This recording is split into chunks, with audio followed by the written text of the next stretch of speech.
mga vloggers na tumindi na ang kanilang mga tira banat dito sa mga Duterte. Okay? So una, itong si Coach Jarrett, ito yung vlog niya. Anong masasabi nyo sa Duterte 2028? Itong vlog niya, napapansin ko siya lang yung tumatawa sa sarili niya. Siya lang yung tumatawa, siya yung natuwa sa kanyang ginawa. Okay? Kagaya niyan, parang bata ba? Ganun-ganun ba na unnecessary na mga parang sa tingin ko, the way I look at it, parang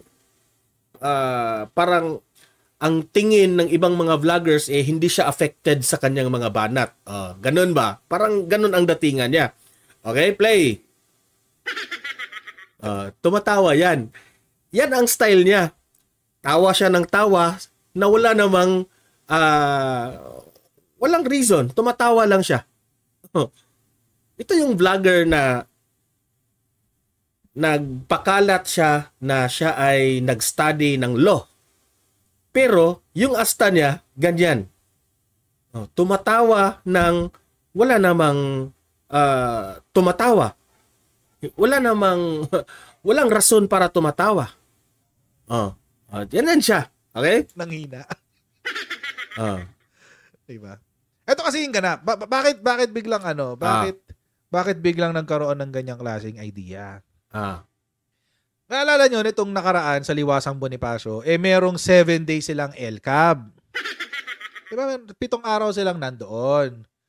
Ngayon, yung style niya pagpa-vlog the way siya magpresenta sa kanyang audience, parang matalino siya. Ako, hindi naman ako matalino Common sense lang ang gagamitin ko. Pero sa kanya, ipinamukha niya sa kanyang mga viewers na siya ay matalino, handang-handa sa kanyang vlog. Tapos, maglalagay yan siya ng mga babasahin niya. Okay? Parang magmukha talaga na lagi siyang nagbabasa. Ganyan yung approach ng kanyang vlog Walang mali doon. Okay? Lilinawin ko lang. Walang mali doon. Pero ganyan ang style ng kanyang approach na parang may katotohanan, siya ay kapanipaniwala, bright ako sa lahat ng vloggers. Parang ganyan. Pero dito sa vlog ko, ipapatunayan ko sa inyo na banat lang ng banat ng taong ito na walang logic. Hindi ako galit sa iyo, Coach Jarrett Ako, nagko-comment lang ako dito para patunayan ko sa inyo na mali-mali yung argumento mo. Okay? Play. Coachero. Sabi pa niya, Coachero kasi coach daw siya. Di ba? Nagtataka ang lahat kung bakit nagpunta doon si Digong, tapos all of a sudden, nandun din si Sara. Nagtaka ang lahat. Sino ang nagtataka? Baka ikaw lang ang nagtataka. Baka ikaw lang ang nagtataka. Siyempre, ipinilawanag yan ni VP Sara. Pumunta si VP Sara in support kay Kibuloy. Si Duterte nagpunta rin doon kasi ayaw niya yung chat-cha na yan. Dahil alam niya, wala tayong trust sa government ngayon when it comes to the chat-cha, yung pagbabago ng konstitusyon. Dahil nga, sinisita na as early as now ni Duterte na dapat hindi tayo papayag dyan sa term limits kung yan ay gagalawin nila. Okay? Walang magtataka, Jarrett. Dahil noon pa sa yung unang prayer rally, nandun na talaga si VP Sara at si Duterte. Dyan pa lang sablay ka na. Di ba? Ngayon, tingnan nyo mamaya tatawa na naman ito nang walang katatawanan. Nagtaka yung mga abogado, nagtaka yung mga congressmen, nagtaka yung mga senador, etc. etc.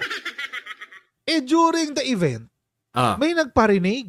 May nagparinig, guys. Sino ang nagparinig?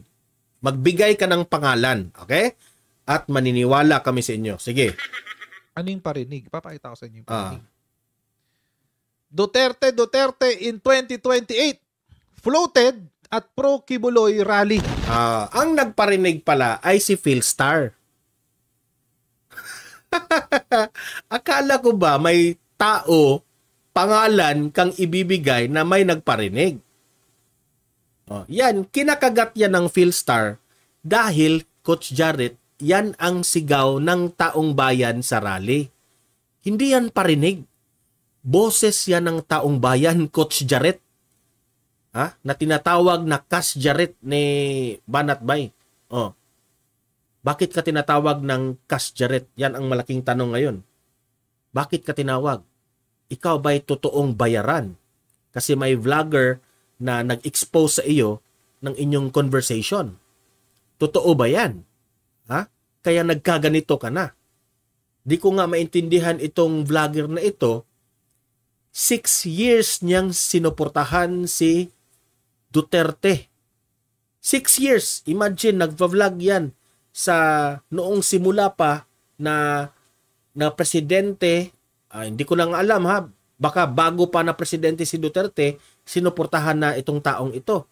Hanggang natapos ang kanyang termino si Duterte. Sumuporta ito kay Duterte as far as I can remember. Pero bakit ngayon kontra ka na ng kontra sa mga galawan ng Duterte? Okay?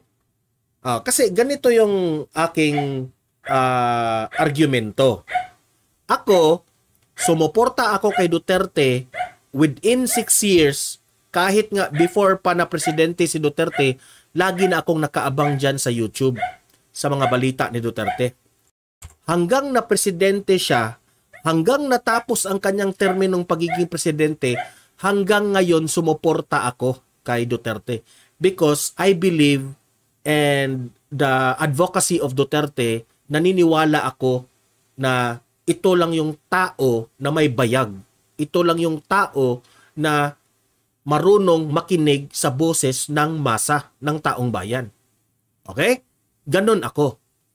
Pero ikaw, sumuporta ka kay Duterte, 6 years kang sumuporta, 6 years kang nagva-vlog, ipinagtanggol mo, ngayon, kontra mo na. Ako, shall I say, 1 year lang akong sumuporta kay PBBM. 1 taon lang akong sumuporta kay PBBM. After 1 year, na-realize ko na hindi pala karapat dapat suportahan si PBBM dahil pabago-bago ang kanyang statement.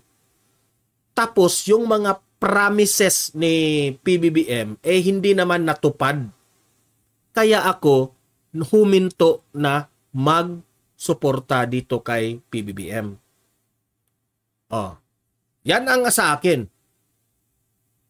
Tumagal lang ng 1 year ang aking suporta. Ikaw, tumagal ng 6 years. Tumagal ka ng 6 years. Naniniwala ka kay Duterte within 6 years.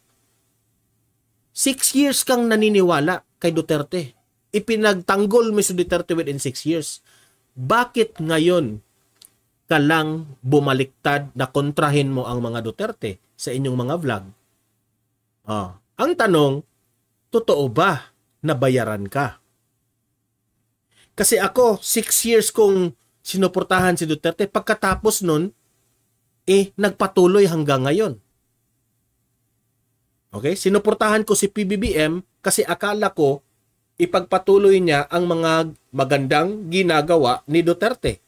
Nung na-realize ko na wala pala, hindi pala kaya, puro lang salita, hindi ko na sinuportahan sa aking mga vlogs. Ikaw, 6 years mong sinuportahan, bigla kang bumaliktad. Di ba? So, anong tawag doon?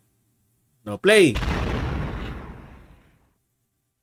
Yan na. Pagkatapos ng kanyang sound effects na puputok, bang! Ano yan? Walang masabi. Tatawa. Kasi walang laman yung utak eh. Wala siyang masabi. Walang argumento. Tumatawa ka sa Duterte in 2028 floated in Kibuloy Rally. Anong katatawan doon? Katawanan. Anong katawanan doon?